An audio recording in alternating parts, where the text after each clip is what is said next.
Nima? Broki Boys? Do'stlar, o'zbek media futbolida transferlar ko'paymoqda. Birinchi jamoamiz bu Toshkentning Blaze jamoasi.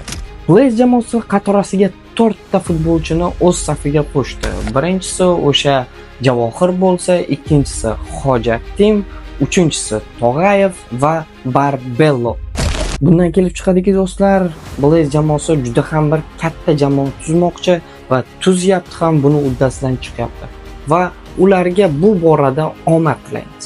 Ikkinchi yangiligimiz do'stlar, bu sizlar sevgan jamoa Unwanted Boys haqida. Unwanted Boys haqida gapiradigan bo'lsak do'stlar, Unwanted Boysda transferlar juda ham ko'paymoqda. Birinchisi Shahriyor Jabborov Amkalga o'tib ketishi. Uning orqasidan Saveli ham Amkalga o'tib ketdi. Va yana bir jamoadoshlari Showtime Doni ham Broki Boysga ijaraga berildi. Shu o'rinda aytishim kerak do'stlar, Showtime Doni borib Broki Boysga qo'shilganidanoq o'zini kelishini gol bilan nishonladi. Va do'stlar, Buxoro media futbol makoniga aylanyapti degan so'zlarim bekorga bo'lmadi.